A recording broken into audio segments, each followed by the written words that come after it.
I'm Derek B., editor of the Peru Tribune, back with you for a weekend edition of tomorrow's news, where we give you a brief look into what's going to be in the next day's paper. Today's Friday. Saturday is our weekend edition, so you can expect milestones on the inside pages, as well as a pretty good front page for you tomorrow. In our lead story, I tell you a little bit about unemployment rates. The Department of Workforce Development and the U.S. Bureau of Labor Statistics released those numbers today for September and October. The September numbers came a little bit late because of the federal government shutdown. We found out today that the Miami County unemployment rate went down from 10% in August to 8.3% in September, but then back up to 8.7% in October. I talked a little bit to Miami County Economic Development Authority Executive Director Jim Tidd about what those changes mean, and he told me a little bit about seasonal employment and about some projects they've got coming down the pike that they hope are going to keep that number on a downward trend overall. The state unemployment rate went down from 8.1% in August to 7.8% in September and 7.5% in October. Obviously, we hope that rate continues to go down and Miami County continues to do its part. Unfortunately, Miami County continues to be the seventh worst county in the state in unemployment. In our display story, we've got something for you that I actually have been working on for a while. This is about the Salvation Army's bell ringing campaign.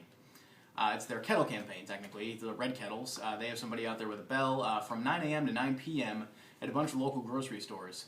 I went out on their first day on the 15th and talked to some folks about why they decided to volunteer and about how busy it had been so far. I also talked to Captain Cynthia Brockway over at the Salvation Army about their $35,000 goal, how they arrived at that number, and what that money goes for. So we hope everybody will get out and either volunteer or just make a stop by the kettle on your way out of the grocery store, throw a little money their way, and help the needy here in Miami County. Speaking of helping the needy, Eric Stoff has a story a little bit lower on the page about a Fraternal Order of Police event happening Saturday night at the Moose Lodge. They're having an oldies review that's going to benefit their Christmas for Kids program, where they're going to take out kids on December 14th over to Kmart, and they're going to shop with them. They're going to get them clothes, they're going to give them some Christmas gifts. It's a really exciting thing. Lieutenant Jeff Grant helps run that program. He told Eric a little bit about it. And Officer John Eulery actually told him that the best part of it is going out shopping with them and seeing them, point to something and say, "Hey, I want that." And this is my favorite part of the article, is Eulery says something like, "Heck yes, you can get that Spider-Man shirt." And it's just, it's a really nice thing to see the kids getting some stuff that they really need for the holidays. And I'm really looking forward not only to hopefully heading out there tomorrow night, where Eric is going to be, but also to finding out on the 14th how many kids they're able to help and seeing what their reactions are. Finally on A1, a much more somber story, also by Eric Stoff. A former Miami County highway superintendent passed away on Wednesday by the name of Sam Waltz.